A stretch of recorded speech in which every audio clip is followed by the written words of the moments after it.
ప్రతి విమర్శలతోటి ముగిసింది జేసీ చైర్మన్ కోదండరాం స్ఫూర్తి యాత్ర. చివరి రోజు యాత్రల భాగంగా సిద్దిపేట జిల్లాలో తిరిగిన కోదండరాం ప్రభుత్వం కడుతున్న ప్రాజెక్టుల మీద విమర్శలు చేశారు. రాజకీయ దురుద్దేశంతోటి కోదండరాం ఇట్లా మాట్లాడుతున్నారని కౌంటర్ ఇచ్చారు మంత్రి హరీష్ రావు.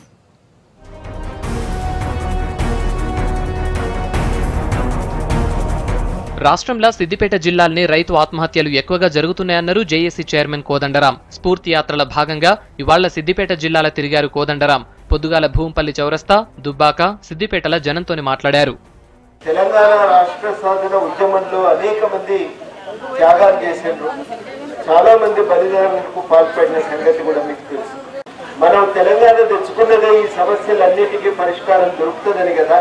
ఆ పరిష్కారం దొరకలేదు కాబట్టి మళ్ళా ఇవాళ మనం ప్రజలందరం ఐక్యమై ప్రభుత్వాన్ని దారిలో పెట్టుకోవాల్సిన అవసరం ఉన్నది. కోదండరాం తీరు మీద గరమయ్యారు మంత్రి హరీష్ రావు. కోదండరాం రాజకీయ దురుద్దేశంతోని యాత్ర చేస్తున్నారని అన్నారు. ఒక దిక్కు మల్లన్న సాగర్ ప్రాజెక్టును అడ్డుకుంటా ఇంకో దిక్కు నీళ్లొస్తలేవనటం మంచిది కాదని చెప్పారు. కోదండరాంకు రైతుల మీద ప్రేముంటే కాంగ్రెస్ నాయకుల్ని నిలదీయాలన్నారు. 8 లక్షల ఎకరాలకు నీళ్లు బారేది మల్లన్న సాగర్. 8 లక్షల ఎకరాలకు నీళ్లు బారుతుంది.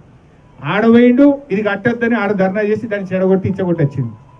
నిన్న మెదక్కో పాపన్నపేటకో కౌడిపల్లె తిరిగిండు. ఆడేమంటుండు, అయ్యో నీళ్ళు వస్తలేవు, ప్రాజెక్ట్ ఇంకెప్పుడు కడతారు, నీళ్లు వస్తలేవు అని ఆడ మాట్లాడి. కట్టద్దనేది నువ్వే, కడతలేవు నీళ్ళు వస్తలేవు అన్నది నువ్వే. ఎవరి మాట నమ్మాలి? యాత్రల పేరుతోని కోదండరాం జనాన్ని తప్పుదోవ పట్టిస్తున్నారన్నారు సంగారెడ్డి ఎమ్మెల్యే చింత ప్రభాకర్. ఆయన ఏ పార్టీకి అనుకూలంగా పనిచేస్తున్నారో చెప్పాలని డిమాండ్ చేశారు. మేము వారిని ఒకటే అడుగుతా ఉన్నాం సూటిగా. మరి ఆ రోజు తెలంగాణకు సంబంధించినటువంటి ఈ ప్రాంతానికి నీళ్ళు ఇవ్వటంలో కానీ నిధులు ఇవ్వటంలో కానీ మరి మొండి చేయి చూపించి నష్టం చేసినటువంటి వాళ్లను ఈరోజు మళ్ళా వెనకాల తిప్పుకొని ఏం సాధించాలనుకుంటున్నావో, ఎవళ్ళ పక్షాన నీ వత్తాసు పలుకుతున్నావో కూడా చెప్పాల్సిన అవసరం ఉందని చెప్పనని మేము సూటిగా కోదండరామరెడ్డి గారిని అడుగుతా ఉన్నాం. రాత్రికి సిద్దిపేట జిల్లా కేంద్రంలో జరిగిన మీటింగ్తోని స్ఫూర్తి యాత్ర మొదటి విడత పూర్తయింది.